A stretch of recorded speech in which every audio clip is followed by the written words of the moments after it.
Bienvenidos a un nuevo capítulo de este podcast que se llama Detrás del Ladrillo. Saben ustedes que nuestra intención es poder contar todas las historias que hay detrás de una inversión en el mercado inmobiliario. Pero hoy hicimos una excepción para hablar de inversiones en general. Y para eso, hola Fede. Hola Cata. ¿Cómo estás? ¿Todo ¿Cómo bien? estamos? Bien. Trajimos una rockstar. Una genia total. Bueno, ella es Elena Financiera, seguramente muchos la conocen así. En realidad, Elena Alonso. Ele, ¿cómo andás? ¿Cómo están? Bienvenida. Gracias, Elena. gracias.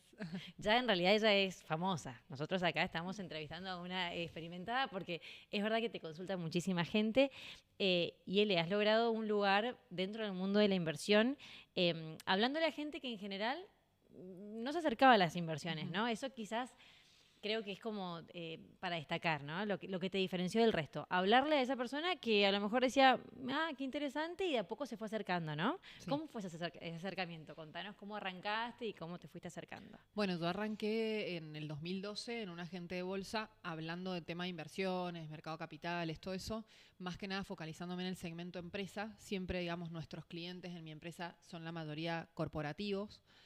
Pero hice una pauta en el 2017 con un medio en las cuales dentro de esa pauta habían unas cápsulas de 1 minuto explicando qué eran diferentes formas de inversión, ¿no? Entonces me gustó hacer, digamos, información en 1 minuto y veía mucha diferencia entre la persona que estaba invirtiendo, ¿no? Y la persona que nunca se animó a invertir. Y que había que volver a las bases, ¿no? Siempre uso esta frase porque, digamos, vos podés invertir, pero si no estás ordenado en tus finanzas personales, y empecé a hacer mucha educación financiera, también bajando a la tierra los términos económicos, ¿no? Siendo economista veía un sesgo muy alto, si bien todos sabemos a cuánto está la inflación, el dólar, a cuánto está la tasa de interés, todos tenemos esos datos muy frescos, en otros países eso no ocurre porque no es necesario. Entonces tenemos una base de economía diaria, pero a veces no entendemos cómo esas medidas que salen todo el tiempo en Argentina nos impactan al bolsillo, ¿bien? Y en esas decisiones que tenemos que tomar. Entonces, bueno, empecé a hacer educación financiera, hablar fácil lo difícil y un poco disruptiva en el sentido de que a veces era, vamos, hablar de finanzas personales cuando te dedicas a asesorar clientes corporativos y hablar, o sea, era disruptivo en el momento, pero siempre creo que hay que, digamos, democratizar el tema de la educación financiera y sé cuánto es la ayuda que reciben las personas cuando vos podés transmitirles eso de manera fácil. Y después te das cuenta que aunque estés hablando con un gerente financiero, en sus finanzas personales hay un montón que hacer. Entonces después la verdad que eso, en vez de alejarme de mis clientes, me acercó mucho más. Porque al animarse a preguntar cosas que a veces con otros asesores no se animan, ¿no? O con mismo el equipo, nosotros nos basamos nuestro asesoramiento en educar primero, no en vender nada. Porque así te ahorras muchos dolores de cabeza. Entonces, si uno conoce lo que está haciendo, los riesgos que tiene son mucho menores, son mucho menores. Ahí yo me quiero salir un poco de lo técnico, me quiero ir más como a tu historia. Y me gustaría que nos cuente, pues, generalmente pasa esto de cuando alguien es famoso, vamos a usar esa palabra, pero cuando alguien se vuelve reconocido parece como que fue de la noche a la mañana y dicen, uy, la pegó. Y es como que de repente Elena no la conocía nadie, es la rockstar de la finanza y todos quieren hablar con Elena y bueno, y acá estamos, lo logramos. Pero me gustaría que nos cuentes un poco cómo fue tu historia más personal. O sea, qué decidiste estudiar, o por qué, o qué esperabas y cómo fue paso a paso. Y hay un punto que las finanzas y tan hardcore como las que haces vos generalmente es un mercado o es un público más de hombres. Entonces estaría bueno que cómo ha sido posicionarse tan bien siendo mujer y cómo fuiste creciendo y si creías que ibas a llegar hasta acá o bueno. Desarrolle. Un ensayo. Bueno, a mí siempre me gusta, yo tengo como dos facetas, ¿no? La parte muy técnica, que me encanta la matemática y me encanta, o sea, he dado muchas clases particulares, siempre he trabajado, siempre mientras estaba en la secundaria vendía toallas bordadas a todas las profesoras, a todas las preceptoras, desde chiquita vendía cosas, después en la facultad tuve un negocio de gastronomía muchos años, mis padres también tenían uno y yo abrí mi propio negocio, en un momento tuve 2. Después, bueno, empecé a trabajar en un casino después de recibirme de economista. Multifacética. Sí, emprendedora. Todos los rubros, ¿no? Sí, emprendedora. Yo creo que un poco es de emprendedora, y yo vengo de una familia de clase media donde yo tuve la suerte de estudiar todo digamos, digamos, estudios de universidades públicas o colegios públicos, pero nada, siempre fui muy inquieta y me gustaba tener mi plata. Entonces, la verdad es que eso me hizo ir, como lo que aprendí yo teniendo mi negocio, no lo aprendí en la universidad, claramente, y eso me dio el conocimiento también de cómo administrar un negocio, de lo difícil que es a veces empezar de abajo, de chiquito, de algo chiquito y hacerlo crecer, que a veces es mucho más difícil que empezar una empresa que tiene otra llegada. Y bueno, en su momento también tenía la idea de decir, bueno, quiero hacer un negocio para que todos crezcan, después te pega la realidad, ¿no? Un poco de que a veces eso que uno quiere a veces no se puede de la manera que uno quiere. Y como que yo decía, ¿cómo hago? Yo siempre cuando era chica decía, yo no quiero trabajar 20 años para alguien y hacerle ganar plata solamente a esa persona, quiero otra cosa profesionalmente. Estuve trabajando muchos años en un agente de bolsa, pero fueron muchos cambios en el medio, siempre yo iba buscando un poco más. Hice un posgrado en Mercado de Capitales, ahí empecé a trabajar en el agente de bolsa y después hice mucha escuela en la misma diaria con los clientes. ¿Ahí qué edad tenías cuando arrancaste? 28 en un agente de bolsa, y antes tuve mis negocios, todo, trabajé en un casino antes, pero en Mercado de Capitales empecé cuando tenía 28 años más o menos. Uh-huh. Ahora tengo 41. Uh-huh.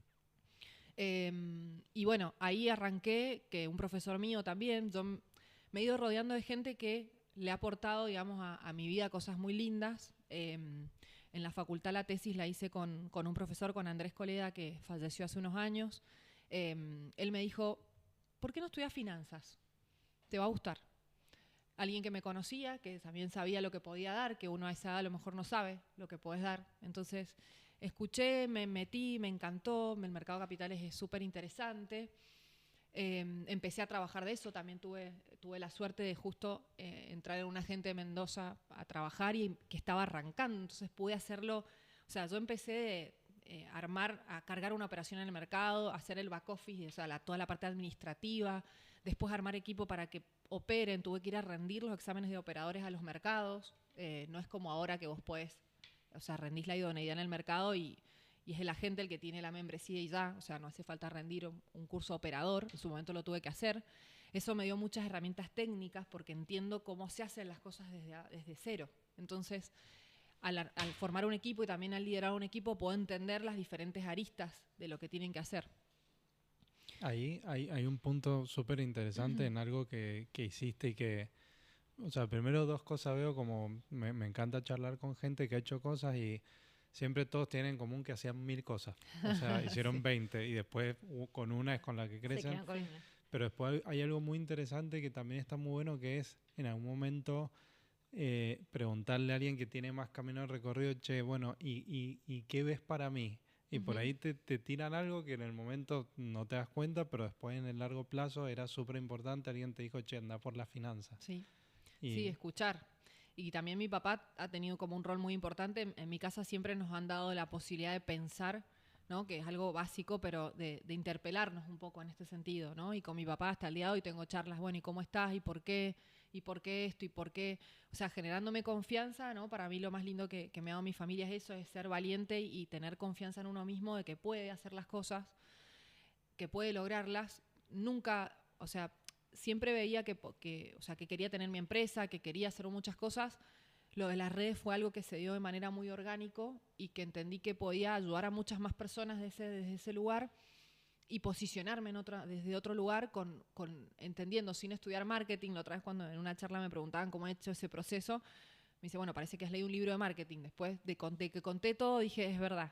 Porque después hice un MBA y estudié marketing, pero lo hice, digamos, muy intuitivo, ¿no? El hecho de decir, la gente cree en la persona, no una marca, una empresa. Entonces, si vos no sos creíble, no van a caer nunca en tu marca, en tu empresa. Entonces, esto de lo más importante que tenés es tu nombre, yo siempre lo tomé y lo defiendo. Y en este mundo de financiero es muy delicado, eso se puede caer en 3, 2, 1, donde para mí lo más importante es construir con el cliente y que el cliente crezca y que obviamente mi empresa crezca por eso, no que genere, digamos, un montón de comisiones y que el cliente no te dure nada. Entonces, en más de 12 años de experiencia, jamás he tenido un problema con ningún cliente, nunca. Eso que en las inversiones es muy habitual, que si invierten en algo y les vaya mal, puedas tener un problema, pero nunca, porque siempre me tomé el tiempo y en nuestro equipo de explicar las cosas para que entiendan lo que están haciendo, aunque sea más lento el proceso, ¿no? Entonces creo que el tema de la educación con el asesoramiento financiero es como un combo que no se puede separar.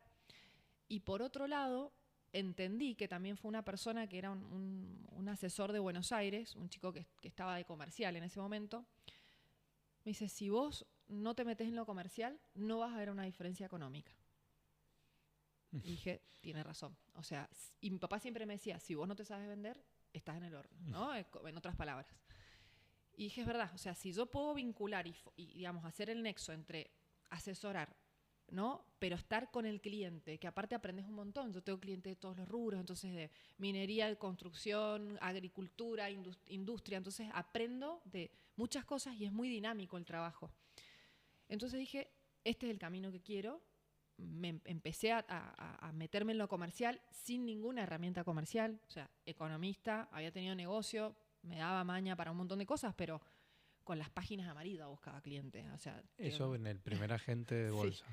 O sea, y me acuerdo que agarraba las bases de datos de algunas asociaciones y que estaban disponibles en las webs y mandaba mails. Eso era lo que hacía. Y siempre lo digo, yo llegaba llorando a mi casa, no sabía cómo hacer para conseguir un cliente. Porque no es que era la hija de alguien que tenía una empresa gigante y que me iban a abrir la puerta, ¿no? Todas esas cosas me hicieron generar una fortaleza en el día a día, y que yo soy muy como que siempre voy muy para adelante, ¿no? Es como que yo voy por todo y después me doy cuenta que todo lo que hice para atrás. Es como así. Y bueno, cuando entro a trabajar al tiempo, yo tengo a mi hijo. A los 15 días de tener a mi hijo me atropelló un auto en pleno proceso de tener que demostrar que podía con la parte comercial en el agente de bolsa donde estaba. Y la verdad que fue durísimo para mí porque fueron 4 meses sin poder caminar, ya con la licencia, que ya era todo un tema, haberse quedado embarazada en un momento de crecimiento de la empresa y además queriendo volver, aunque no pudiera físicamente, y después tener que demostrar muchísimo. O sea, era como, no es una imposibilidad esto, ni tener un hijo, ni que haya tenido un accidente, para poder hacer las cosas. Entonces eso, después con el tiempo me di cuenta todo lo que hice para poder demostrar que no me perjudicaba mi situación o el tiempo que había tenido que estar afuera de la empresa. Creo que, como bien decías, es un mundo masculino, pero para mí lo que me jugó un poco a favor en esta situación es que hoy, con la diversidad que tiene que existir en diferentes ámbitos, tienen que buscar a una mujer. Hay pocas. Entonces, como no somos muchas, terminás estando en lugares donde si no hubiera esta, digamos, y toda esta lucha que han hecho muchas mujeres, que podés o no, digamos, ser feminista, o sea, no importa, digamos, para mí no hay digamos, una cuestión ahí, pero hay mujeres que han hecho luchas, digamos, y que han puesto el cuerpo en un montón de cosas, y gracias a todo eso, ¿no? A esos extremos se llega al equilibrio, y que o sea, yo puedo estar sentada en mesas con economistas de hombres de más de 50 años y poder tener conversaciones y de igual a igual. Igual, digo, estar en la mesa no significa nada. Es clave poder tener esa conversación de igual a igual. Claro. Creo que ahí está lo que se destaca en tu caso, que no arrugaste.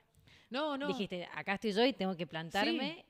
Sí. Y muchas veces o sea, no es que de repente es súper fácil sentarse o en un evento donde, no sé, una charla de economistas y de repente vas vos y es como... Hay que romper ese hielo, ¿no? Claro, el miedo existe, ¿no? El prejuicio también. Sí, totalmente. Uno también lo tiene como mujer, ¿no? Y yo también trabajo eso mucho con las mujeres en ese sentido. A veces las que más prejuicios tenemos somos nosotras mismas.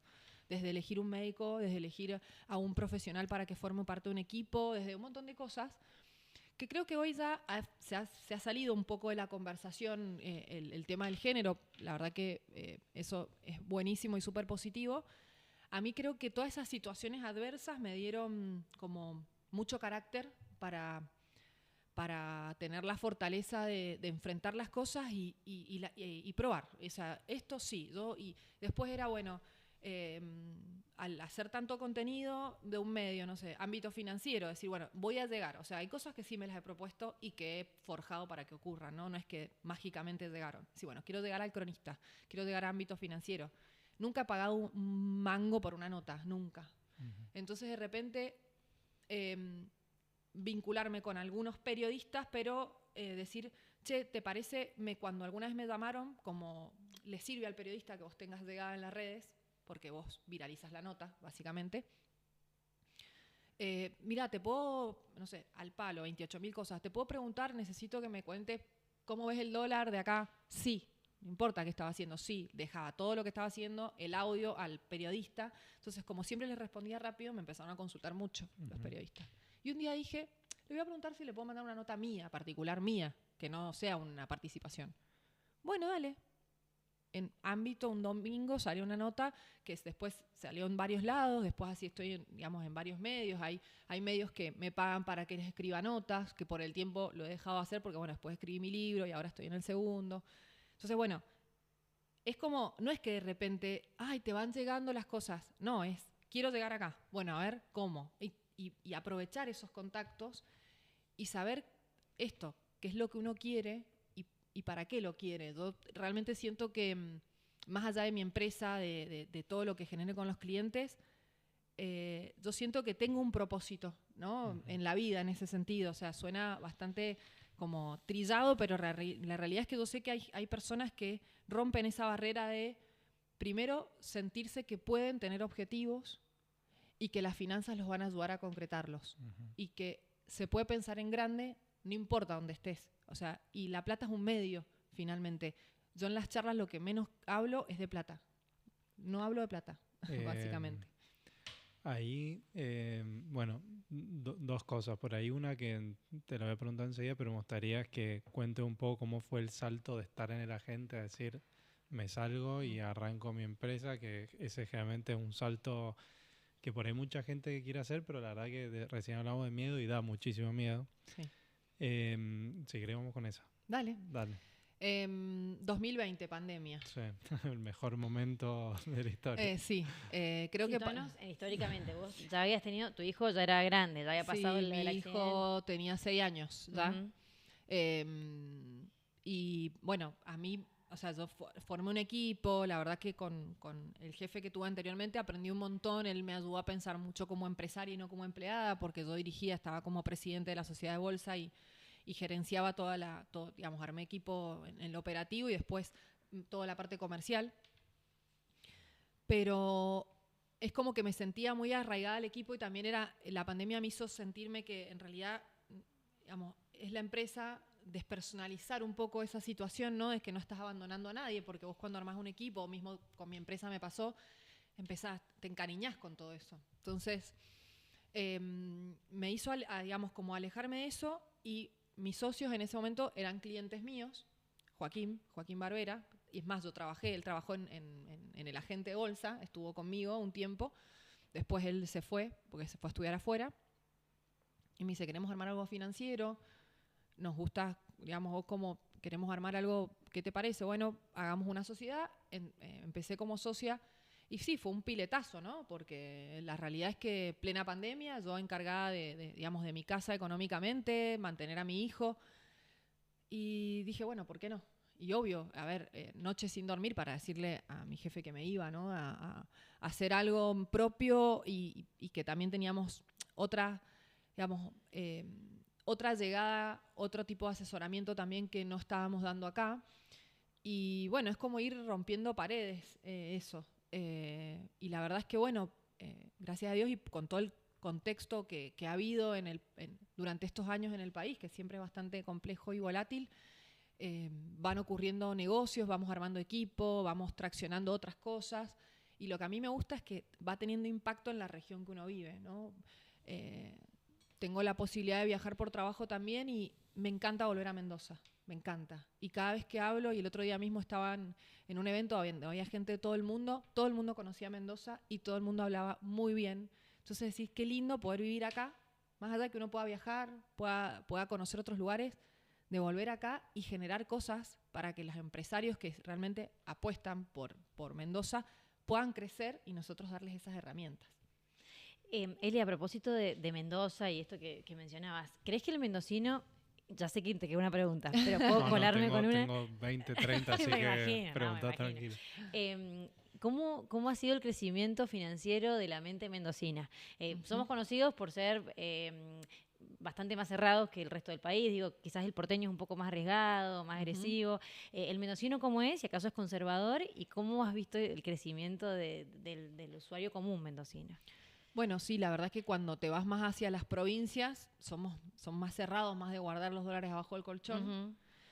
El dólar crocante. El dólar crocante o ladrillos, bien para ustedes en eso. Porque, bueno, son digamos, son cosas que uno ve, que las palpa. Y también experiencias de cuando alguien se animó a hacer algo y le fue pésimo.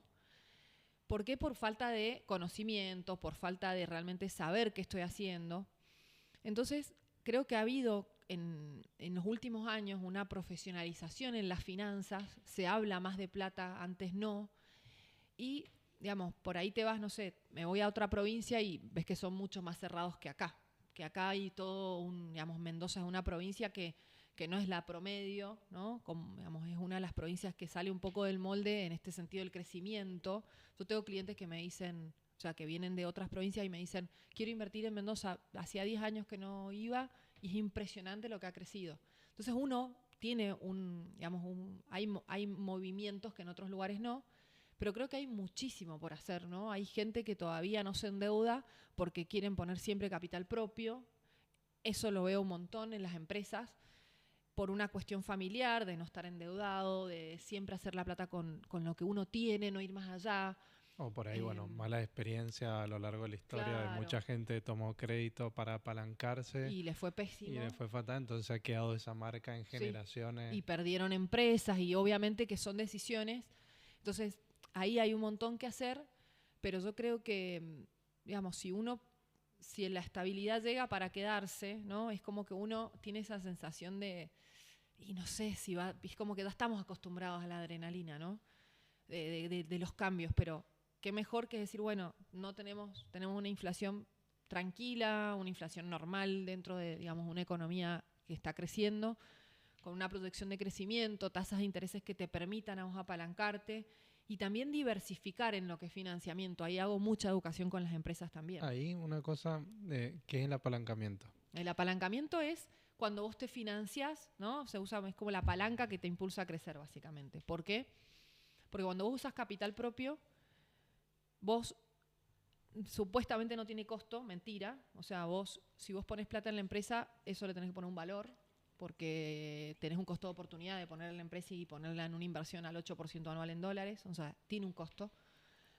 Pero bueno, cuando uno arranca un proyecto, digamos, viene el capital de la familia, del Friends and Family, no ahí para ponértelo para tu proyecto. Pero después pasa de que si vos tenés que hacer un proyecto y no tenés el capital propio, pero el proyecto es bueno y tenés garantías para colocar, viene un préstamo que te ayuda a que vos, primero, tiene la parte positiva de que los intereses te los descontás de ganancias, lo que usando capital propio no. Así que hay un 30% que te baja ahí el costo financiero de esa deuda. Y por otro lado, el hecho de... Lo descontás del impuesto a las ganancias. Claro, decís, okay. Los intereses de cuando vos tomás deuda. Y por otro lado, el hecho de que tu plata puede estar invertida en algo que te genere más interés. Ese ha sido un negocio financiero que ha existido muchos años en Argentina. Hoy no es así. Hoy las tasas están, digamos, de los préstamos y de una inversión están muy cerquita. O sea, no se puede hacer como una diferencia financiera. Pero hubo momentos donde habían créditos subsidiados muy baratos y que todos los empresarios lo tomaron y que la plata de ellos la dejaban invertida a un 110% y tomaban créditos al 30%. Entonces, esas es donde ahí uno, más allá de que no son contextos que puedan durar en el largo plazo, que por eso yo digo ahí se acabó la joda para todos, ¿no? O sea, realmente se sinceró para todos porque eso también se acabó, esa plata fácil. Entonces, ahí ya no puedes hacer un juego financiero, pero sí podés decir, bueno, si tenés diversificados tus ventas, no sé, exportás y tenés mercado local, bueno, tomas deuda en dólares, tomas deuda en pesos a una tasa fija, otra también a variable, entonces no quedas expuesto. ¿Y cuánto es lo que puedes endeudarte de una compañía? De 3 a 4 veces venta, o sea, meses venta, más o menos, para estar tranquilo. No es que te expones a todo. Entonces, las decisiones, ¿no? Que esto lo enseño en la facultad, o sea, esto vos en las empresas tenés 3 decisiones financieras muy importantes. Las de inversión, ¿dónde vas a poner la plata? ¿Cuál va a ser la inversión que vas a elegir que te va a dar el mayor retorno? Siendo persona o empresa, no importa. De financiamiento, ¿cómo vas a financiar eso? Y después, ¿cómo vas a distribuir las utilidades de eso? ¿Vas a reinvertir? ¿Vas a sacarlo? ¿Lo vas a poner en otro lado? ¿Vas a diversificar? Son decisiones que todos los días hay una que la tenés que tomar. En las empresas, en las decisiones personales. En las economías familiares, en una casa, siempre, lo mismo. Lo mismo. Pensar en diversificar ese ahorro o también pedir crédito a una persona. Claro. Decir, bueno, si tenés que hacer tal gasto, tenés que ver, bueno, si tengo esta opción, pagarlo yo o endeudarme. ¿Cuáles son las opciones? Y ponerlo. Hoy creo que la duda es el crédito hipotecario. O sea, titular, crédito hipotecario, sí o no. O sea, ¿qué opinas? Yo digo sí, pero para mí el crédito hipotecario es para un segmento de la población que está pagando entre 650 y 1 millón de pesos de alquiler. Más. ¿Bien? O sea, es una clase media muy chiquita, un segmento muy chiquito de la población, pero que existe y que hoy en vez de pagar un alquiler podés pagar tu casa, ¿no? Y lo ideal sería, digamos, la estructura ideal para el crédito hipotecario es, no sé, te compras un departamento, lo alquilas a ese departamento, se paga solo la cuota con el alquiler, ¿no? Conozco muchas personas que hacen esto y tienen 2 o 3 departamentos, entonces se van pagando con el mismo alquiler la cuota. Aunque la persona alquile. Y alquilás, si quisieras, ¿no? O si tenés tu casa propia. Pero, ¿cuándo tenés que tomar el crédito hipotecario? Primero, esa condición de tener un alquiler que realmente no tengas que pegar un salto de 3 o 4 veces tu alquiler y que tengas que pedir, porque acá está el problema, cuando le pedís demostración de ingresos a 5 familiares. Bueno, y después se te sube la cuota por UVA, ¿no? Por inflación y no puedes pagarla y se te hace una bola que es terrible porque lo que tiene el crédito hipotecario UVA es que cada vez debes más. Entonces el interés se calcula sobre esa base nueva que se va ajustando por inflación. Con una inflación de 300%, la gente, por eso hubo tanto lío con los créditos UVA. Pero ¿cuál es el tema acá? Si vos te estás endeudando una condición, está en las bases del contrato que vos estás firmando. Acá hay una falta de educación financiera tremenda. ¿Por qué? Porque, bueno, lo saco a 30 años, después veo. Pero después la pasás pésimo porque hay gente que ha tenido que vender lo que no ha tenido o endeudarse otra vez para poder, o gente que perdió las casas. Pero el crédito hipotecario son ventanas que se abren en momento, cada 5 años más o menos se abren estas ventanitas del crédito hipotecario por el valor de la propiedad en dólares y algunas cuestiones que hay ahí que, digamos, contextos también políticos y económicos. Pero otra cosa que hay que tener en cuenta, no puedo no tener más nada que el valor de la cuota, sino que tengo que tener un resguardo para decir, che, si esto se va a la B, vendo esto o con esta plata voy a cubrir y adelanto lo que más puedo. O sea, entonces, pasando en limpio. Crédito hipotecario sí, pero al leer la letra chica, que quizás haya algún tope ahí en esa letra chica, eso sería Depende cómo tomes. A ver, están más o menos en promedio es tasa de inflación más un 5 a un 8,5%. ¿Bien? En el mundo, si vamos a países como cerca de Argentina, están a un 5% más UVA. O sea que no es que estamos tan mal en términos de tasa. El tema es que la inflación en Argentina es alta y siempre fue alta. Ahora, en un contexto donde las propiedades pueden recuperar su valor, a diferencia en la época de Macri, que esto vos sabés mucho más que yo, donde las propiedades estaban altas, iban a bajar. Inflación baja, las propiedades suben, o sea que el combo es favorable. Ahora, ¿vamos a tener siempre ese escenario positivo solamente? No. Y ahí lo que digo, ¿qué pasa si hay un caos político, ¿no? Si pasa algo en el gobierno donde explota una bomba, ¿no? Y se devalúa el dólar, explota la inflación, no creo que pase, pero es un cisne negro que hay que verlo. Digo, bueno, la inflación si se va, digamos, en vez de ser del 1,5 mensual, es del 10, ¿cómo te va a quedar tu cuota? ¿Cómo voy a hacer frente a esa cuota? Entonces, ahí es prever para adelante, en el peor de los casos, cuánto es la cuota que pagaría. Y si sigo así, esta sería la cuota. ¿Mi salario se ajusta por inflación o es estático? ¿Mis ingresos aumentan por otra variable que yo puedo compensar o no? O sea, son varias cosas que... Entonces es como, más allá de la tasa de interés, es mi proyección a futuro, si de repente me quedo sin trabajo, tener unos 6 meses de cuota guardados como para bancarlo, ¿no? Es como... Entonces, fíjense que ahí sí, pero queda un segmento súper chiquito de la sociedad que puede hacer frente a todas esas contingencias que pueden ocurrir. Hoy, para pedir unos $100.000, ¿la cuota de cuánto es? A ver, no lo subí justamente ayer porque hay una persona que es un economista que hace todos los cálculos de todos los créditos. Y mira, para $100.000 está la cuota entre 780 y 650.000 pesos, de acuerdo al banco, más o menos, para pedir $100.000. Las tasas están entre el 7 y el 10% más UVA. Más o menos. Ahí creo un punto interesante por ahí. Siempre hablamos de inversiones y hablamos de porcentaje anual en dólares. Y me pasa por ahí, me encuentro con gente que ya hace inversiones o está empezando a hacer inversiones, y cuando yo me descontrolo y le empiezo a hablar de tasas y veo que se desorienta. me miran como, ¿de qué está hablando esta persona? ¿Qué está pasando? Y ahí tengo que dar un paso para atrás y empezar a explicarle qué es una rentabilidad y cuál es una rentabilidad esperada, porque también me pasa que llega mucha gente que te dice, bueno, quiero invertir, y le empezás a contar, las propiedades son inversiones muy seguras, con rentas conservadoras, y vienen de juntarse con alguien que hace, no sé, estafas deportivas o estafas piramidales, ese tipo, y te dice, no, pero si me prometieron el 12% mensual. Y ahí hay todo un trabajo. Sí. Así que estaría bueno si nos puedes contar cómo se calcula la rentabilidad anual y cuál es el índice de comparación y qué es esperable para el mundo financiero, para las inversiones inmobiliarias. O cuál es una red flag, para decir. Claro. O dónde salir corriendo. No. Acá no. Bueno, una rentabilidad financiera, digamos, en Estados Unidos, si vamos a un bono del Tesoro de Estados Unidos que es libre de riesgo, ¿no? Estos que se llaman así, está pagando un 5% anual en dólares. Algo sin riesgo. O sea, en una cuenta de Estados Unidos te compras una letra del Tesoro americano. Le prestas plata a Estados Unidos. Es lo mismo que tener dólares, pero que te paguen interés, porque el emisor es el mismo que el que hace el dólar, básicamente. Perfecto. Entonces, en vez de comprar un dólar, compro una letra del Tesoro americano que me paga un 5%. Sin riesgo. Después de ahí tenés... Perdón. Un 5 anual, ¿eso cómo se explica? Para los que no sabemos nada. Y, a ver, para hacerlo... Si tengo 10 pesos, me pagan...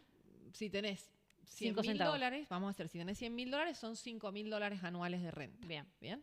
O sea, 5.000 dividido 12 te va a dar menos de $500, $400 por mes, más o menos. Entonces, después tenemos opciones más, digamos, que te dan más renta. Una renta moderada en dólares es un 8 en dólares aproximadamente. Si te vas a un bono, no sé, de YPF, Loma Negra, Vista, ¿no? Que son de ley extranjera, o sea, que digamos, están regulados afuera. Y en esa, o sea, si te ofrecen más del 8, hay una regla de oro en las inversiones, sea cual sea, ¿no? A mayor rentabilidad, mayor riesgo que uno asume. Es así. ¿El riesgo a qué se va asociado? A la volatilidad que existe en el medio. ¿Qué quiere decir esto? Si yo invierto en una acción, por ejemplo, puedo ganar un 20 en dólares. Supónganse que la acción de YPF cuadriplica su valor en 2 años, ¿no? Bueno, en el medio puede pasar que la acción baje un 20-30%, ¿no? O sea, son volátiles los activos. O sea, que si yo justo tengo que salir cuando la acción baja, puedo perder mucho dinero. En los activos pasa esto y en cualquier inversión, que hay otros riesgos asociados aparte de la volatilidad, como las estafas. Si yo estoy calculando que una inversión no me paga ni siquiera el 1 mensual, en una inversión moderada, menos del 1, 0,75 mensual, si me ofrecen un 3 mensual, y no hay una inversión real detrás. ¿Bien? Hay algo raro ahí. Hay algo raro ahí. Si es una inversión inmobiliaria, en pozos es diferente, porque te dicen, mira, vos pones acá esta plata y la verdad que con el alquiler que se estima vas a poder ganar, no sé, 15% anual en dólares. Bueno, es una inversión que vos estás dejándola más tiempo y que de última te quedas con el departamento, en el peor de los casos. O sea, ya hay otra regulación. Por eso la gente también tiende a ir al ladrillo y no a una inversión en la bolsa, porque yo estoy dispuesto acá a perder. Es como cuando uno guarda dólares. Si vos, no que esto es un hábito común en las personas que, digamos, que seguramente vos conocés que tienen un montón de propiedades. Si vos le preguntás a las personas que solamente invierten en propiedades, ¿cuánto es su patrimonio actual en valor de mercado? La mayoría ni lo sabe, ¿no? No sabe. Es así. Bueno, ¿por qué? Porque están tranquilos que son inmuebles.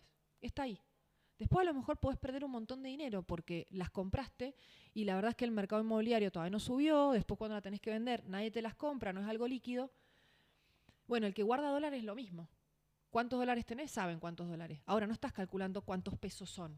Cuando haces una inversión en el mercado de capitales, haces todo eso que no haces ahí. Entonces pones un montón de expectativas. Haces una inversión en dólar y están calculando, a ver, ¿y cuántos pesos son? Uy, me hubiera convenido hacer plazo fijo en vez de hacer esto.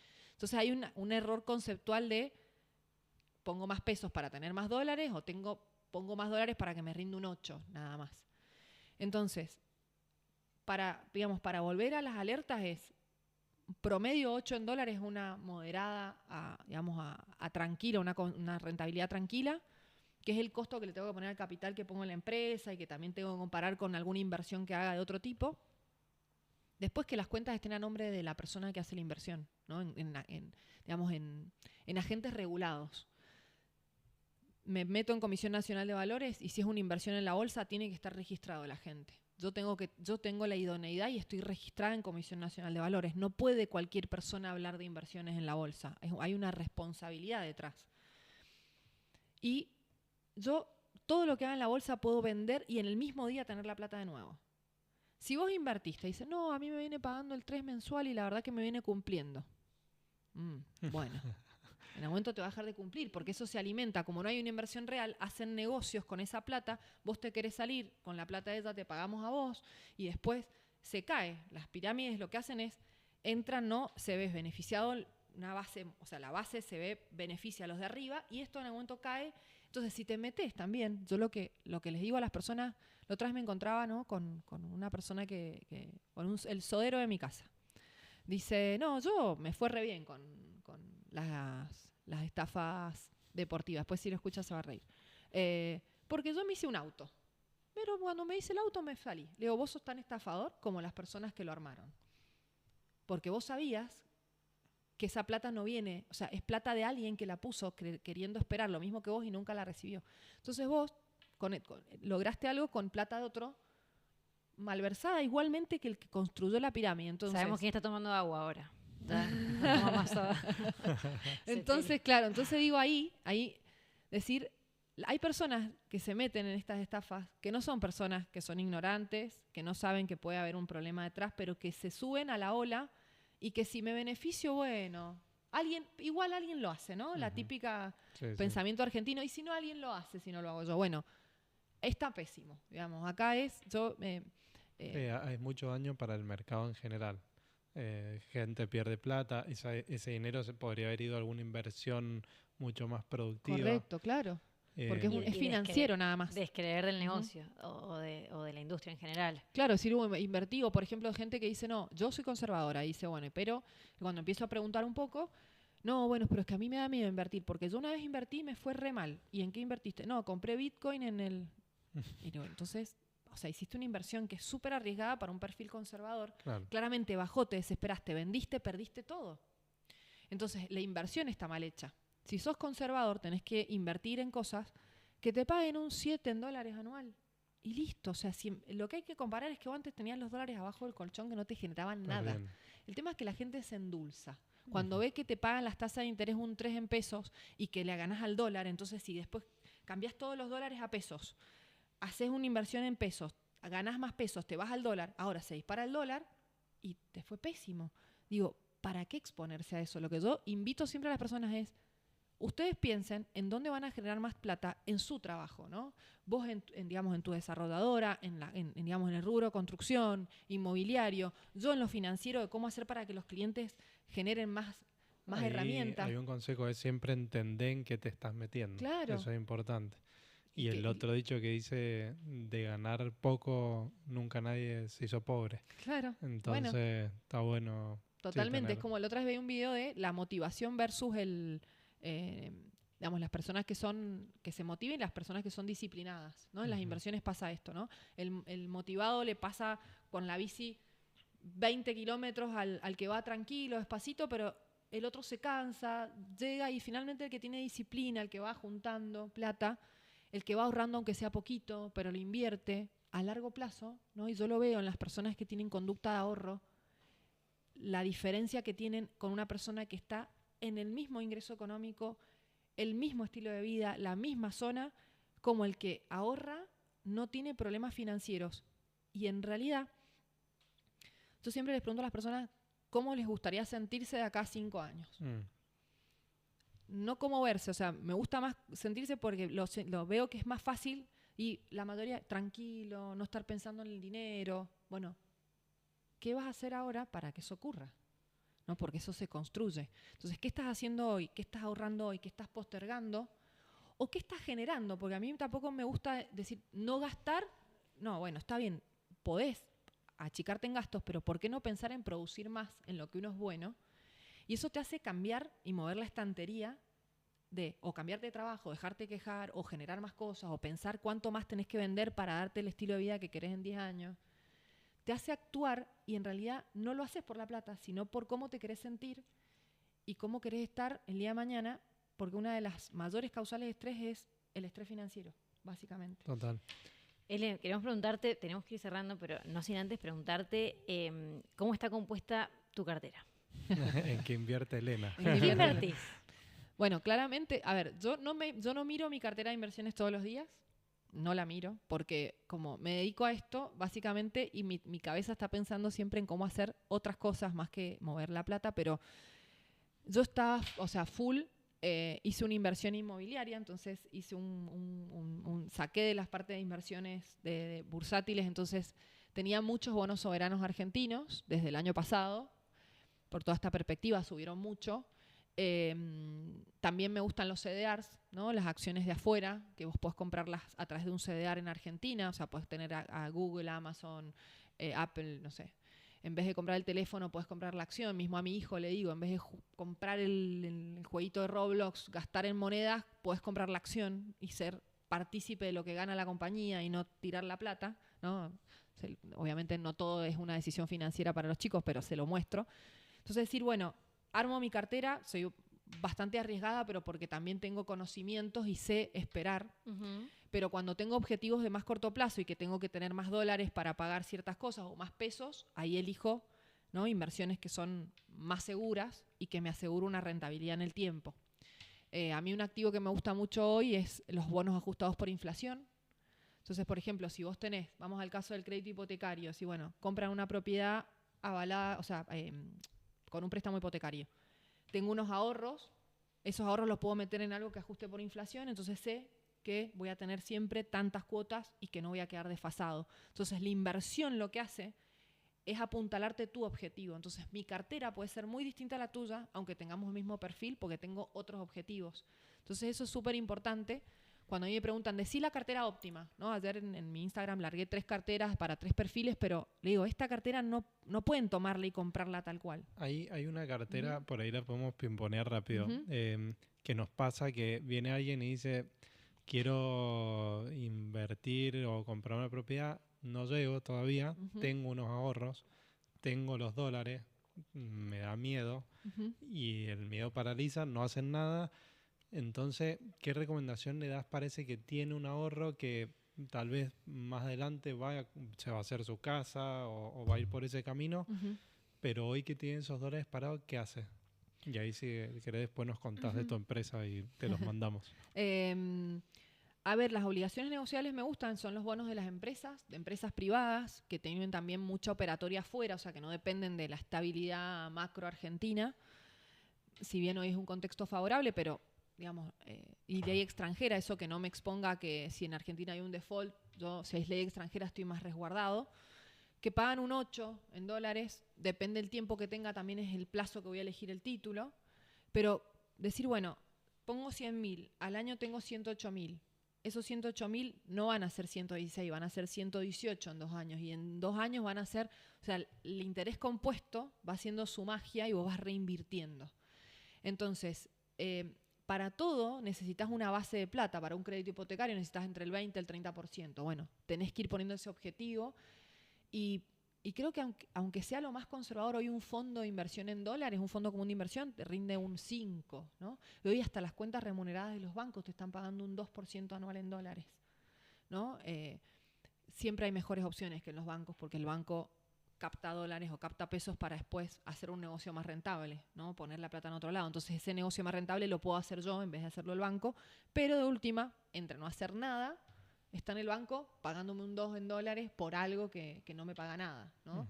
Teniendo en cuenta que también hay inflación en dólares, que está alrededor del 4,5%, entonces como piso le tengo que ganar a la inflación en dólares que existe. Perfecto. ¿Alguna vez te fue mal? Sí, seguramente. Vendido, compré, me arriesgué a comprar un activo y he tenido que salirme de la cartera antes y bueno, a bancarla porque era el riesgo que con una acción sí me ha pasado, sí. Bueno, Sí. Genial. Cata, ¿Quieres que hagamos la pregunta global? Vamos. Bueno, esta es la pregunta que le hacemos a todos nuestros entrevistados. Nuestra dinámica o uno de los lemas de Global tiene que ver con eso de las dinámicas del primer mundo y cómo la logramos trasladar a Mendoza, que en muchos casos es nuestra razón de ser en Global Citizen. Esto del ciudadano global, ¿no? De estar en Mendoza, en tu lugar, pero con dinámicas del primer mundo. Y te preguntamos, ¿cuáles son esas dinámicas o de qué país te gustaría que en Mendoza tengamos esas dinámicas? Puede ser de la cuestión de inversión, ¿no? Que me encantaría que en Mendoza se pueda vivir este tipo de mentalidad en el rubro inversión. Bueno, creo que si uno empieza a ver al ahorro y a la inversión como un aliado desde chicos y que en las casas la educación financiera realmente aporte, porque cuando uno invierte en el mercado de capitales no es solamente, o sea, lo puedo hacer como especulación, ¿no? Pero también lo puedo hacer, hay empresas mendocinas que nosotros hacemos que emitan deuda y vos como inversor podés comprar ese título de deuda y estás haciendo que en Mendoza se genere más trabajo y más producción en vez de poner la plata en el banco, ¿no? Y que sea un negocio financiero. Por eso está directamente relacionado el tamaño del mercado de capitales de un país con el desarrollo de ese país. Y creo que, tomar esa aposta de desarrollar el mercado de capitales, yo llevo un poco esa bandera a través de lo que hago de educación financiera y en mi empresa es algo de lo que me gustaría que Mendoza esté un poco más a la par y lo trabajo diariamente para que eso ocurra, ¿no? Y no solamente yo, un montón de personas que hacemos que el mercado de capitales sea una palanca para ese proyecto que vos tenés y también el hecho de mostrar todo lo que pasa en Mendoza, ¿no? Esto que yo les decía de hablar de Mendoza y que la gente hable, comente y quiera venir y quiera invertir en Mendoza. También somos como los embajadores, no solamente del vino, sino que la gente venga a invertir acá y mostrar que hacemos las cosas bien, ser serios en lo que uno dice y cuidar siempre la palabra y esto de la marca personal como bandera, decir, en Mendoza hacemos las cosas bien, somos serios y prolijos, aunque la rentabilidad a veces no sea la mayor, es mejor, transmitir ese mensaje en ciertos proyectos, ¿no? que vender humo y después no cumplir. Entonces creo que hay un montón de cosas que Mendoza tiene para crecer y creo que tomar la punta del mercado de capitales como un nexo para que eso ocurra me parece algo que sería ideal. Buenísimo. Bueno. L, gracias. Mil gracias por venir. Gracias a ustedes. Excelente la charla. Igualmente. Una masterclass tuvimos. Te agradecemos. Y un beso al sodero le mandamos. Muchas gracias. Gracias. Adiós.